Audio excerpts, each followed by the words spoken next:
Hey, what's going on, guys? Xavier Cottle here, and today we're going to be doing another mock draft.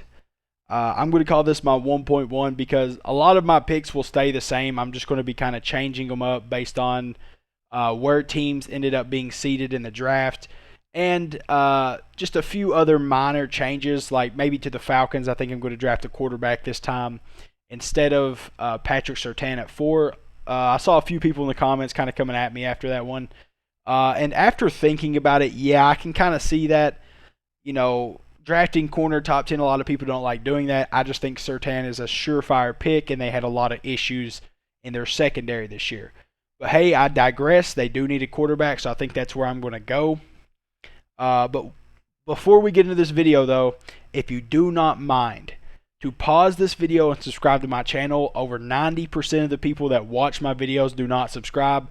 It would mean the world to me if you guys would subscribe. And hey, even if you don't like the content, by the end of the video, you can just go unsubscribe. So it's, a win-win either way for me. If you like the content, you can say subscribe. If you don't, it is what it is. But without further ado, let's just get into this video here.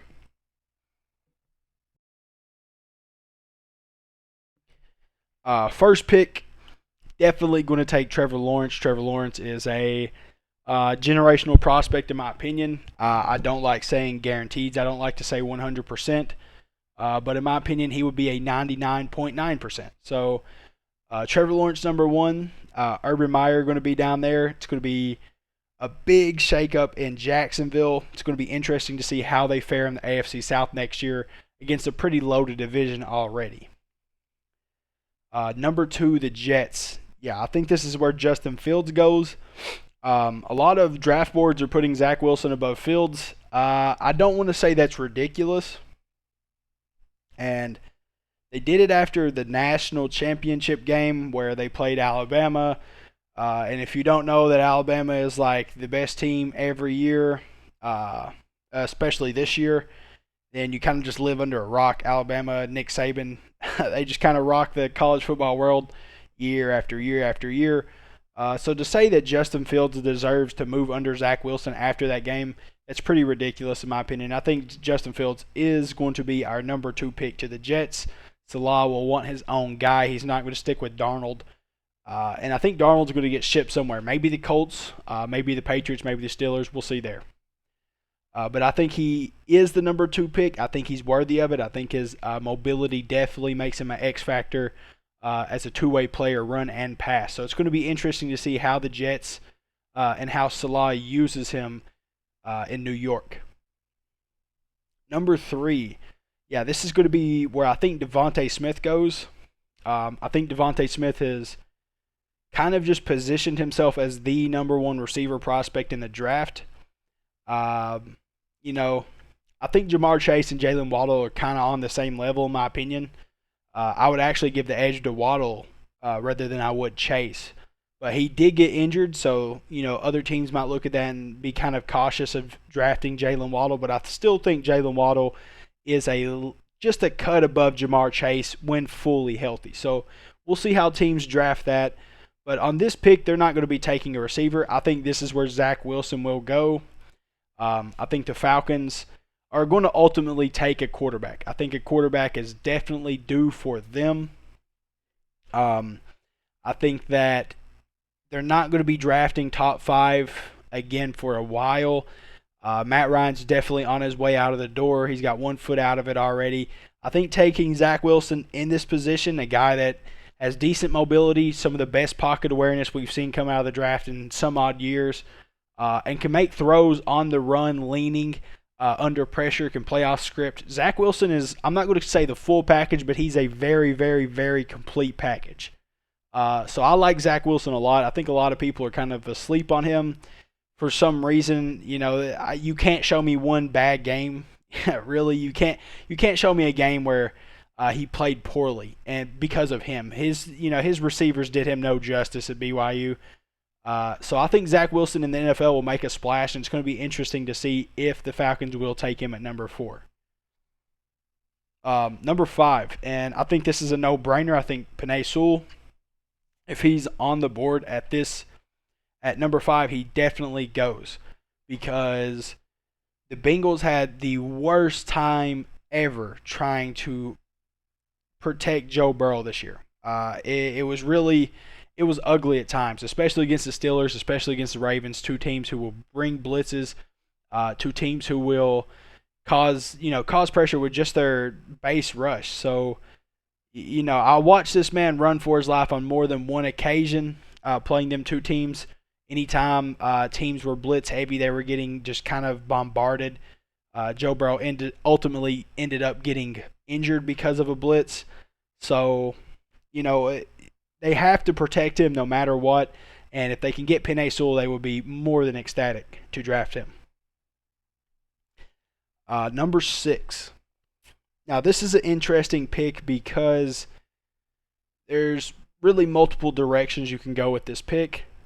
The Eagles, I wouldn't really say that it says cornerback, but I know they have a few people in their secondary that are good. They have Darius Slay. They get another guy back there. They don't really need help in their secondary. They need playmakers. They're about to lose Zach Ertz. They're about to, they haven't drafted a good receiver in years. They just fired Doug Peterson, so that tells me they're going to keep Carson Wentz. They're going to give Carson Wentz the range yet again, which in my opinion he's rightfully deserved. He hasn't been given a kind of a fair opportunity the last couple of years. He was the most sacked quarterback in the league, and he only started 12 games. So out of all 16 games, he was the most sacked quarterback in the league, and he didn't even start all 16. So that tells me I think they're going to start, or I think they're going to draft Jaylen Waddle. He would be a great fit, just a guy that can just absolutely take the top off of a defense. He ran a 10.84 100-meter dash in high school. So he is super fast. He has blazing speed. He will definitely run sub 4.4. He'll probably run 4.3, low 4.3s at the 40-yard dash, I think.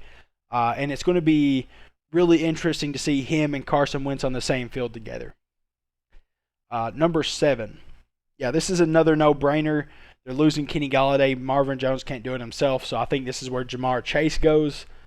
I don't think they're going to get rid of Matthew Stafford. I think that's really a Colts fans' fairy tale. I see a lot of Colts fans talk about getting Matthew Stafford every day. I don't think it's going to happen. If I'm just going to be realistic, why would they give up Matthew Stafford? It's never been Matthew Stafford's fault. Come on, let's be honest here. He hasn't had a winning coach ever in his career. He hasn't had one coach that has ever impressed anybody. So I think they're going to keep Stafford. I think whoever comes in there would prefer to keep Stafford rather than, in this situation, draft a Trey Lance or Mac Jones or something. I think they would much rather keep Stafford and ride it out with him and just draft a receiver. Hopefully they can replace Kenny Golladay, who is a really, really good player that's going to be a free agent this year or this upcoming offseason. Number 8.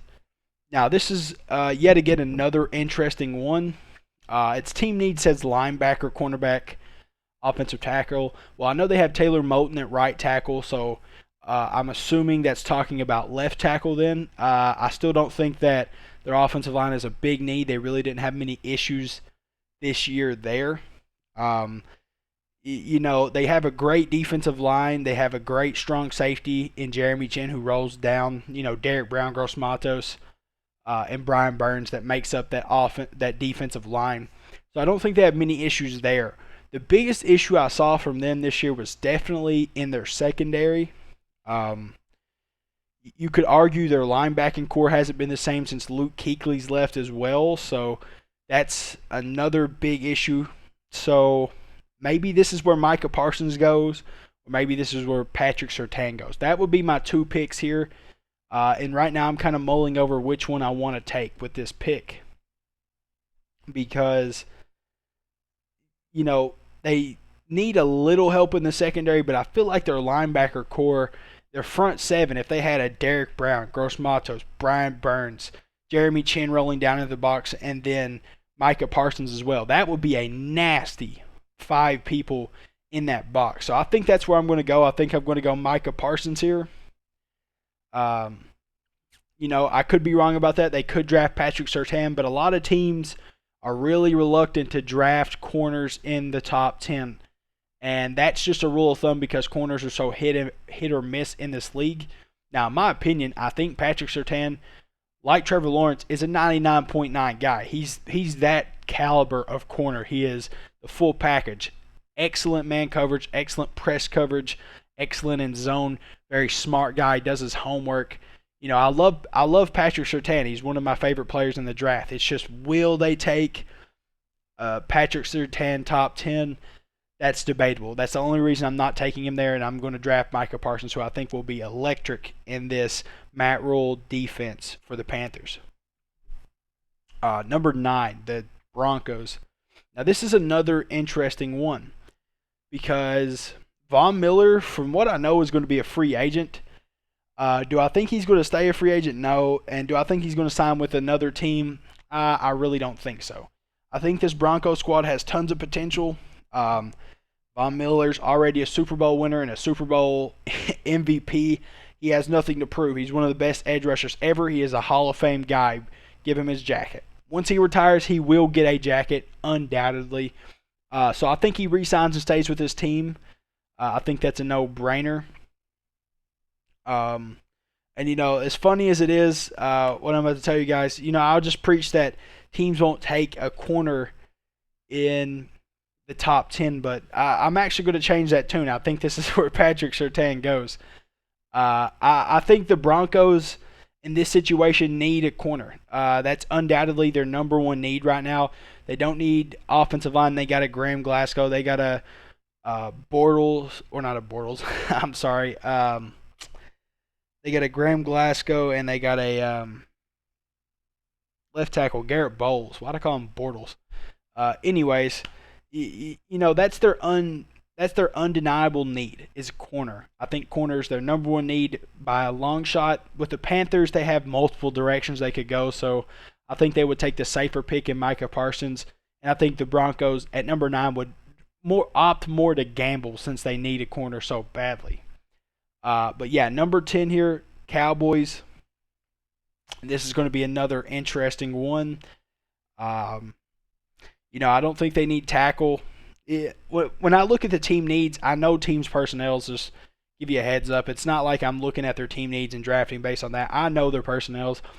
They got a Tyrone Smith, La'el Collins. They don't need a tackle. Cornerback, realistically, they do need help in the secondary. They have one of the worst secondaries in the league this year.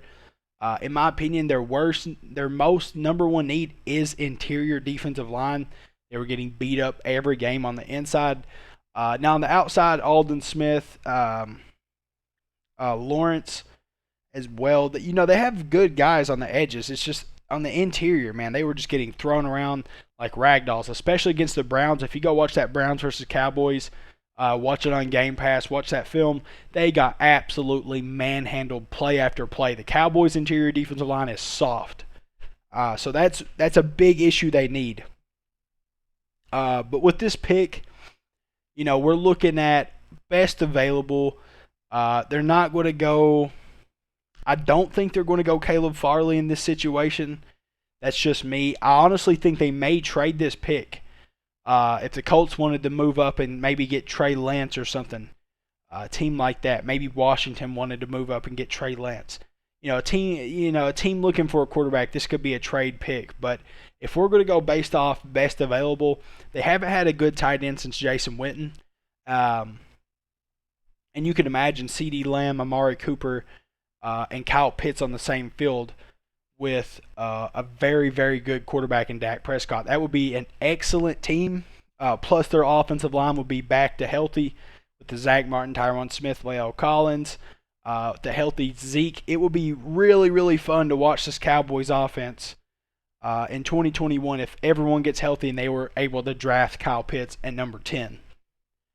Number 11, New York. Now, this is kind of a no-brainer to me. I think this is going to be Kwity Paye.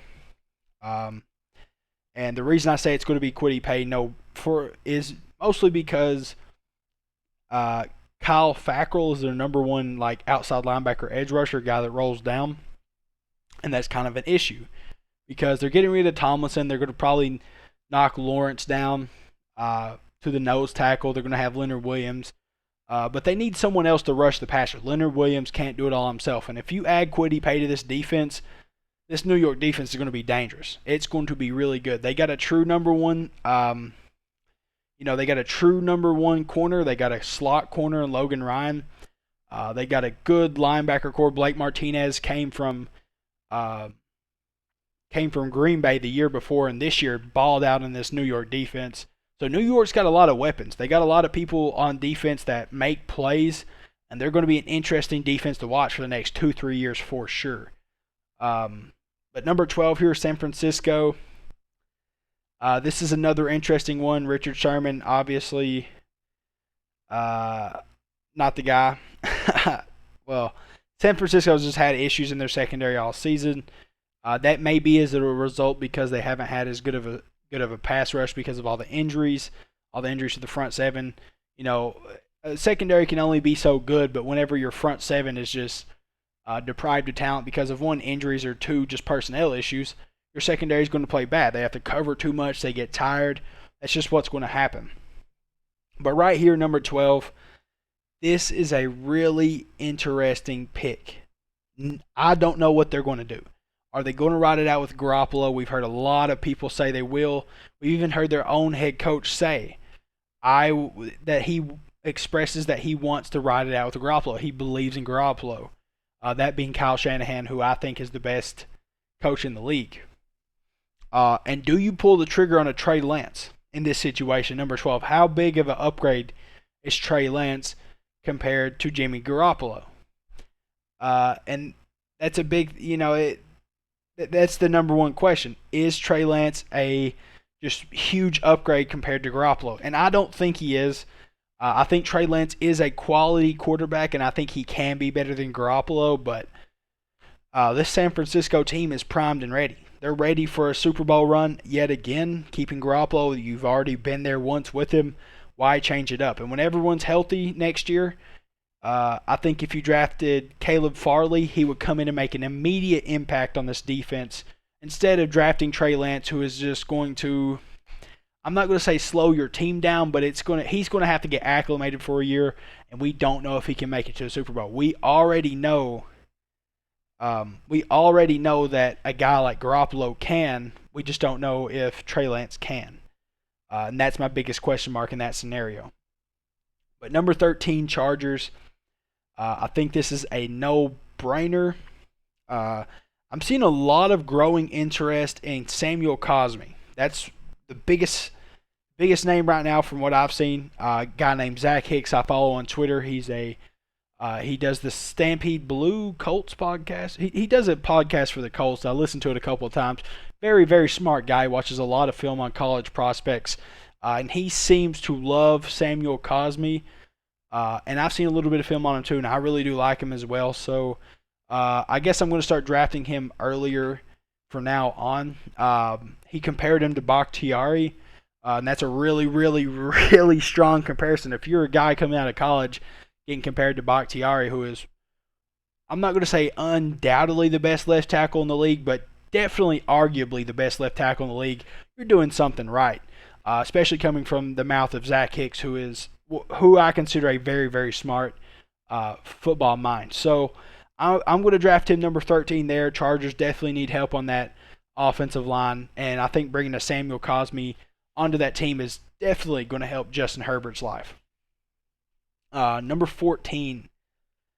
This is another interesting scenario because they need help on the interior of their offensive line and defensive line. If you go watch them versus physical teams, especially teams like the Colts beat up on them on both sides of the ball.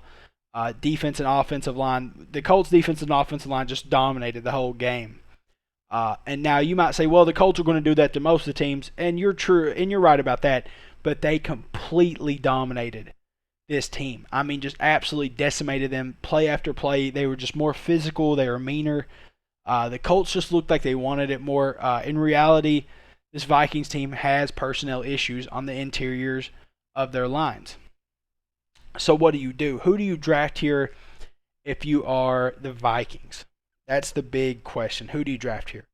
Now it says one of their needs is offensive tackle, but if I was them, I would not. They have O'Neal, they have Reef. I think they have their two tackles set. They have Garrett Bradbury. They are just really, really struggling at both guards. Both guards had horrible play this year. I think both of them were sub 60s on PFF, so that's not good, you know. You definitely need to improve in that area, and I think that's what they will do. And I think if you need a guard, Rashawn Slater is your guy. Now, it says tackle, but Rashawn Slater's 6'3". He's not a very tall guy, and in the NFL, 6'3" is somewhat undersized for a tackle. Now, unless you play for the Patriots, then your regular height if you're 6'3" to be a tackle. But every other team, you know, they want that 6'5", 6'6". They want you to have that reach so edge rushers can't get outside of you very often. They could definitely draft him, bump him down to left guard or right guard, and I think he'll be just fine acclimating to guard in the NFL. Number 15. Yeah, this is an interesting pick. Patriots definitely, you know, you look at all their needs right through here. Interior defensive line, tight end, wide receiver, linebacker, safety, tackle, running back, receiver. You know, you look at all them things, and you see how Cam Newton played this year, and it was just abysmal. And I love Cam Newton. Don't get me wrong. He has always been absolutely one of my favorite players to watch. But injuries have decimated his career. He is not the same player he used to be. And in this situation, if Trey Lance is still on the board, Trey Lance is gone. The Patriots are undoubtedly taking him. If he is available at 15, they will take him any day of the week. Now, in reality, if the Patriots want to take a quarterback in this situation, I think they move up. I think they would probably I think they would probably trade with the Giants. I think that's where they would go because 12, 13, 14 don't need edge rushers. And just to secure their quarterback, I think they would trade up and get him. Now, number 16, this is another interesting pick because I know for a fact, it says they need corner. They still have Patrick Peterson, who is a number one corner. He still plays like a number one corner. They got a couple of other guys, Budda Baker in the secondary. He's a safety. He's a really, really good player. I think their biggest issue is they need a slot guy. And in this, you don't draft a slot guy number in the first round. That's just kind of the rule of thumb. But in this situation, you know, I think they would take a running back. I really do. You know, they got to have Chandler Jones. I don't think they're going to take Joseph Asai. I don't think that's the pick they want. They need a running back. You know, their current running back they have, Drake, he's all right, but I think he's really, I don't want to say overrated, but he's given too much credit. If they would draft a guy like ETN, who I'm going to draft, you know, their offense would be so much more explosive. They would have 4.4 speed from their quarterback in Kyler Murray, and then 4.3 speed ETN, who is also a great runner of the ball. Now, the thing about Kenyon Drake is he can do very good in the pass game, but in the run game, he's just not very good. He doesn't have very good ball carrier vision. He's not explosive. He's not going to truck anyone. He doesn't have much wiggle, but ETN, on the other hand, does. ETN has everything you want from a running back one in today's NFL plus more. So I think seeing ETN on this offense would really give it a boost. I think him beside Kyler Murray is going to be a fun duo to watch for the next 3 or 4 years for sure. Number 17 here. Yeah, this is a big pick. Especially if you are a Raiders fan and if you have watched this Raiders team at all this year, they need a guy that's going to get after the quarterback. And that's going to be Joseph Asai. Now, Asai usually, I think he plays that 3-4 roll down outside linebacker role. So I think drafting him to a Raider squad that plays, you know, like a 4-3 Tampa 2 defense, he can acclimate to that 4-3 defensive end. I think he'll have no issue doing that. And I think he would be a great addition, mostly because Max Crosby's really overrated. Clyde Farrell's more of a 3-technique defensive tackle than he is a defensive end. Getting this guy on your roster is going to completely boost your team. And next year they would have they would have much more success running their Tampa 2 next year having a guy that can truly rush the passer off the edge. But now we're on to number 18. This is another interesting pick. Do you go tackle here? Do you put more, what do you call it? Do you put more faith into Austin Jackson? Now, Austin Jackson had a lot of potential coming out of the draft. A lot of people have him mid-second to late second, some even early third, because they thought that all of his good matchups he played against, he was dominated. I don't really agree with that. I think he did have, moments where he did get beat, but I don't think he was really dominated. He wasn't like going out there and just getting creamed on every rep. That really wasn't what was happening. So, yeah, you're in a conundrum there. Do you take Darrisaw? Maybe that's what you do. Or do you take Vera Tucker? Do you go guard or do you go tackle? Which one do you go? Some people like Jalen Mayfield. I hear a lot of bad things about Jalen Mayfield. I'm going to be honest. I see a lot of people talk about Jalen Mayfield like he's not strong enough for the NFL. Now, he definitely has the athleticism. I mean, he can run. He can move laterally. He can pull. He can probably do very well in the screen game. But when it comes to power run blocking, zone run blocking, running draw plays, he won't be very good. He definitely needs a couple years, maybe 1 year, maybe two, to acclimate to the league, get stronger in the weight room, to be a starting player. But he definitely has all the potential in the world due to his athletic ability. But in this situation, I think Darrisaw will go. They definitely need to protect Tua. And having Austin Jackson at right tackle and then having Christian Darrisaw at left tackle will go a long way in doing that. Really ensure the safety of Tua, who's already been injured and was probably getting hit a little bit more than Brian Flores liked when he was playing this year. So, you can't lose with this pick. You already got you a number one wide receiver in Devontae Smith. Now you're getting you maybe a franchise left tackle in Christian Darrisaw. We'll see, but he has that kind of written all over him. So I think Brian Flores would be really happy with this draft. And if you're a Miami fan, you probably can't wait until next year to see what this team will bring, because they had all kinds of potential this year, just barely missed the playoffs by the skin of their teeth. Going to be interesting to see how Miami responds next year. Playing in the AFC, who's going to be loaded for the next 3-4 years. Washington, yeah, this is a hard pick. They already have a really good interior offensive line, especially if they could get Brandon Scherff to re-sign. I don't know if he will. I know he's an unrestricted free agent, so we could be seeing him leave, but they already got a couple guys on that line that are really good. Center left guard duo, Brandon Scherff at right guard. Their interior three was really good this year. It's just, it's not going to be the same possibly. Tackle definitely needed some help this year. But more than anything, I really feel like they need playmakers.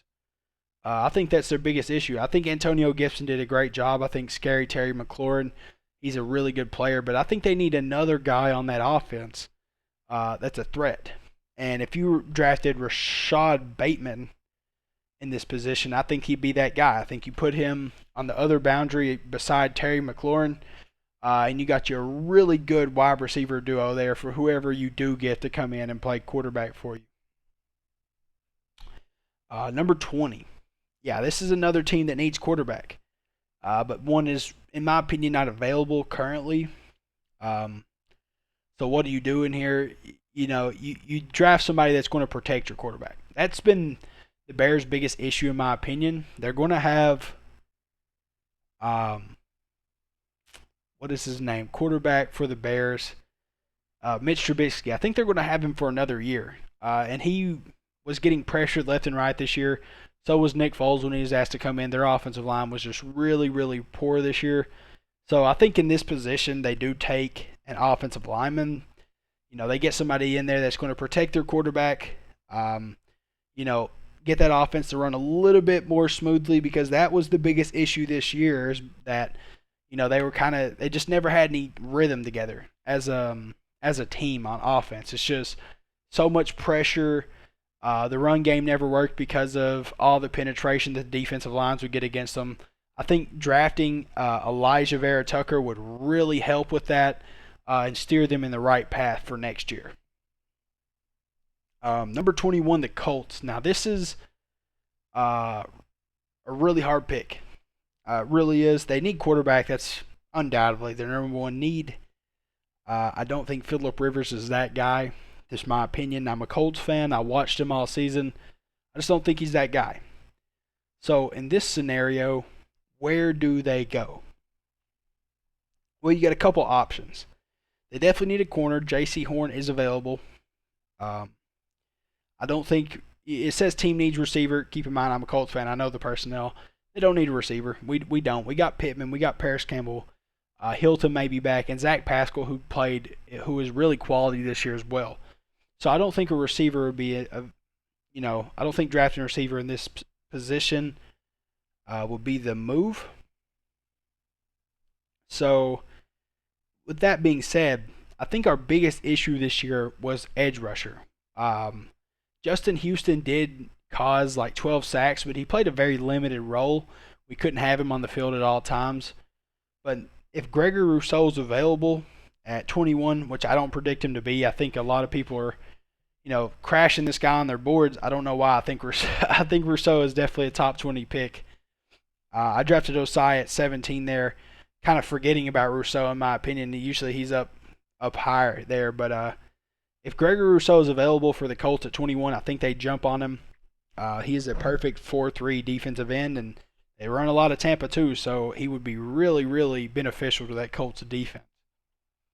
Number 22. Yeah, this is another team that needs help on the edge. This year, I think the Titans were almost dead last in pressuring the quarterback, so that's a big issue. They got a lot of playmakers in their secondary. Darius Byrd, Adoree Jackson, but I think he was injured this year. But still, them guys really don't even matter if you can't pressure the quarterback. If you can't pressure the quarterback, they're not going to jump routes. They're not going to make plays in the back end if the quarterback is just able to sit back there and pick them apart with 3, 4, 5 seconds. So in this scenario, there's not really an edge rusher available. So obviously I don't think they pick one. I don't think they're going to reach on Azeez. So they're probably going to go somewhere else. And it's really hard to tell where they're going to go. Now, they could trade. Realistically, they could trade out of this because what the Titans need is definitely edge rusher, offensive line. They're set. They got a Taylor Lewan, Ben Jones, Saffold, a couple other guys that are really quality. Isaiah Wynn, they also drafted him.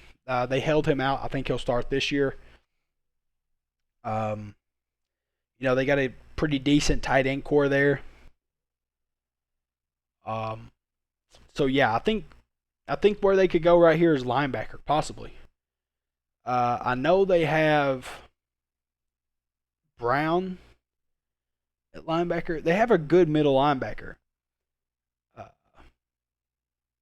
So maybe Jeremiah Owusu. Maybe this is where Zaven Collins goes. Yeah, this might be a Zaven Collins pick. Zaven Collins is a playmaker. He's a great linebacker, and anywhere you put him in a linebacker core, he's going to make a play. And the Titans need playmakers on defense. That's kind of one of their issues this year. Their defense just didn't make a lot of plays. And drafting Zaven Collins would give them a guy that will make plays for a defense.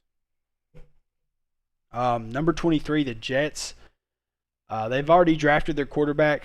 Their offensive line play this year has not been horrible, but it's not been great. But at the same time, they need a receiver. They need a guy that's going to make plays for them on offense, someone that's going to help Justin Fields out. And I want to say that guy is going to be Terrence Marshall, but I really like Kadarius Toney. I forget how you say his name. I've seen some film on him before. I've seen a lot of film on him on Twitter, actually. So, yeah, this is a tough decision. I think I'm going to go Terrence Marshall because I do think he is a very, very good talent. And And if it would have been a different system here, if it would be a system that we kind of know who to pick, I would definitely go Tony. But since this is going to be the first time we get to see Salah coach, we're not going to know what kind of offense he's going to run. I'm going to go the safe pick here. I'm going to pick Terrence Marshall to help out this receiver core, put him beside Sims for the Jets, and this is going to be a pretty decent Jets offense we're going to see in 2021. Number 24, the Steelers. Yeah, this is interesting. Interesting to say the least. They need offensive line. I don't want to say horribly, but they definitely need someone to replace their current left tackle. I don't think he's very quality, and I think he's going to be a free agent. And I think that guy is going to be Liam Eichenberg. I think Liam Eichenberg is a very good player out of Notre Dame. I think he's falling on a lot of people's boards, but I don't know why. No offense to Alex Leatherwood, who I really like as a prospect as well. I just think Liam Eichenberg is just a little bit better because of his athleticism. He has no physical issues. He's a very strong player, pretty fit. Actually, a real physical guy, unlike Jalen Mayfield. So I think Liam Eichenberg would be the man for the job. I think he does have franchise tackle kind of written all over him as well, compared to the other two guys on the board. Again, no offense. I think Alex Leatherwood does as well. I just think Liam Eichenberg, as it sits, just has a little bit more potential. And now to number 25. So this is another interesting pick because, believe it or not, Jacksonville has a lot of potential. I mean, defensively, they got a lot of players on that team. Offensively, they got a pretty decent offensive line as well. Cam Robinson, Brandon Lindor, Andrew Norwell, a good center, left guard combo, left tackle as well in Cam Robinson. So maybe they try to upgrade their offensive line at the right tackle position maybe. I think maybe that's might be where they go. But again, why do that whenever your offensive line's already pretty good? And you could probably find someone later in the draft just based off how deep this draft is. So, in this situation, I think they will go towards a playmaker. And I think J.C. Horn is going to be that guy. He's a beast. Really good corner. I think he's really slept on as well. I don't want to say he's not a 99.9 guy like I talked about before, but he's still a really high floor kind of guy. Low ceiling, high floor. He's got the potential. For sure, he's got the potential to be great, but he's still a pretty good player, and I think adding him to that secondary in Jacksonville besides C.J. Henderson will go a long way. I know that's drafting two corners back-to-back in the first round. Them drafting C.J. Henderson in 2019. Now 2020, 2020 they drafted C.J. Henderson. Now 2021 they're going to draft J.C. Horn. But they don't really have many needs to fill, believe it or not. This team has a lot of potential. Adding a quarterback like Trevor Lawrence is really going to going to complete this team. It's just, can they hold up with the competition first year in the AFC South? That's going to be the biggest question, because no doubt in my mind do I think this Jacksonville team is going to be good. It's just, can they hold up with the competition and this Deshaun Watson-led Texans? Ryan Tannehill, Derrick Henry-led Titans, and the Indianapolis Colts that has probably the best young core in the league. So they got their work cut out for them, but I think they can do it. It's just going to take a little bit of elbow grease. Browns. Yeah, this is another pick where they can go in kind of multiple directions. I think they're going to go linebacker. That's just my opinion. I think this is where Jeremiah Owusu goes. I think he's just the man for the job. Their linebacker core hasn't been horrible this year, and actually they had one guy that was pretty impressive, but the rest of them, whenever there were injuries, whenever there were people missing, they just looked bad, just bottom line. And getting another good linebacker back there, a guy that's going to go in the first round and make an impact, will do wonders for this Browns defense.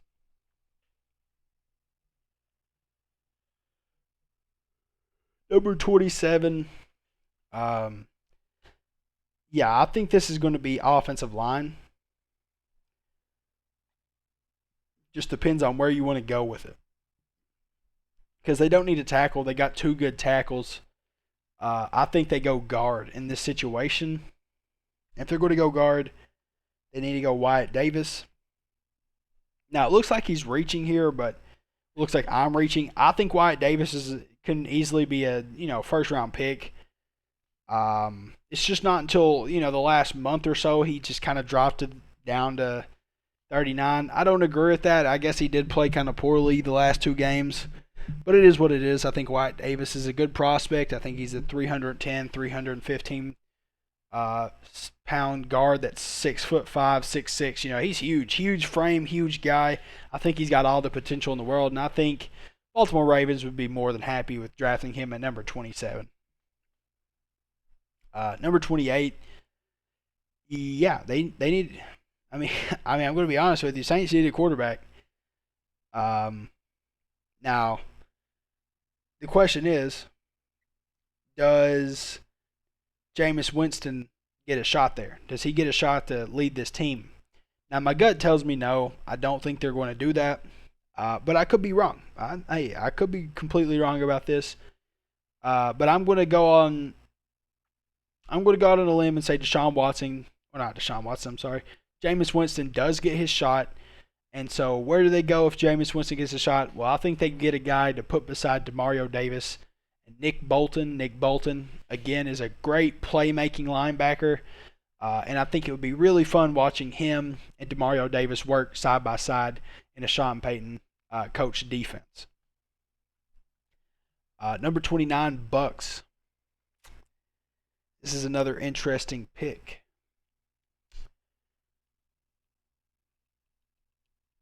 I gotta think about this one. Okay, so they got one of the best young right tackles in the league. We know that.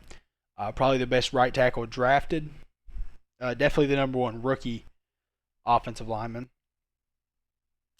Well, according to PFF and statistics, my favorite is definitely Mekhi Becton. I think Mekhi Becton has the most upside. But Wirfs is still a really good player, so I'm gonna give him number one just because of how well he actually played this year. Is Brady going to retire if he don't win it this year? That's a good question. That's a really, really good question. I just think there's a lot of ways you could go with this one. So I'm going to go Christian Barmore. I know, again, it might look like I'm reaching. But they definitely need help on the interior of their defensive line. I think Ndamukong Suh's not going to be back. I think Vita Vea, I don't know if I know he got injured this year. He broke his ankle, but is he going to be back or is he going to be a free agent? I don't know that either. I know Vita Vea's a really good player, but you could put him and Christian Barmore beside each other down there, and I think it would work out. And you could honestly move Christian Barmore like a 3-4 defensive end. He's a pretty athletic guy. He's not just a one-tech slow dude. He can play, he could play from the 5 to the 0. I mean, he's just that kind of player. So I think drafting him here, I think they'd be completely happy with it. I think they would at least give him a little more depth on the defensive line too, because that's been an issue with them this year.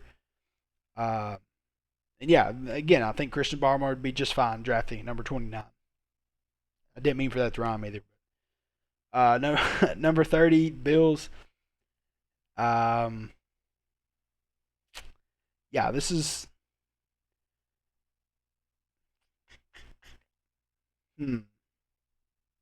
This is a tough one. This might be where Alex Leatherwood goes, believe it or not. This could be where you see Najee Harris goes, because Zach Moss and Singletary just don't look good to me. Zach Moss looks better, but Singletary don't look good. And neither of them look like a running back number one. Najee Harris is a running back number one any day of the week. Now, I'm never really too confident in picking a running back in the first round other than ETN because ETN is obviously a very, very talented guy. But Najee Harris could as well go. It's just based on personnel and what this team needs. I don't think he's going to go here. I don't think he's going to go. Um, I think in this situation, because of their cap space issues and who they're going to lose to free agency this year, I think Eric Stokes is going to be the guy. Uh, they're going to have Tre'Davious White. They've had an all-pro studded secondary pretty much their last since 2017. I'm pretty sure. So reinforcing that secondary, getting Eric Stokes, that's never a bad thing. And especially a team that already has their offense figured out. It's just you could never go wrong with stacking defense. Number 31. Yeah, I think this is going to be. I want to say this is going to be a linebacker pick because their linebacker core is. I'm not going to say horrible, but I think they regret letting Nick Martinez walk. I think they do. I think they regret letting Nick Martinez walk. Again, there's a few directions they could go. Do they go receiver here? That's a definite possibility. And I'm leaning heavily towards selecting a receiver right now because, Aaron Rodgers' whole career, they've just neglected him to give him talent. And if a Kadarius Toney is available at number 31, hey, they might jump on him. Putting him beside Devontae Adams and Valdez Scantley. What is his name? MVS? What do they call him? I think MVS, something like that. Yeah, I think that's who I'm going to select right here. I think that would be a great selection. I think that'd be a great starting 3 receiver rotation. And it definitely would be a step in the right direction of being on Aaron Rodgers' good side, who has voiced his opinion multiple times saying that this organization will not help him out in the draft. Number 32, last pick here for Kansas City. Where do they go? Yeah, I think this is going to be an Alex Leatherwood pick. I think this is where he goes. I think that's just best available. I don't think there's many. This team really don't have many issues. So I think drafting at Leatherwood there just going to reinforce that offensive line, protect Mahomes as much as possible. He's your golden goose, best quarterback in the league. Why not? But yeah, that's my picks there. I might get crucified for these last few picks here. I'm kind of tired. It's late. Don't hate on me too much. I apologize, but the majority of this draft looks pretty good in my opinion. I think the majority of this draft I did a really good job on. I think I thought about these picks. I thought about personnels and where they could go based on who's drafting. But yeah, if you're still here, I really appreciate you being here. I thank you for listening to me, even though I sound tired or I'm talking fast, whatever I'm doing. It really makes me happy to see people like my videos, comment and stuff. It gives me something to look forward to, stuff like that. So yeah, again, I really appreciate you guys being here. If you like the content, drop a like, drop a subscribe. But until next time, guys, peace.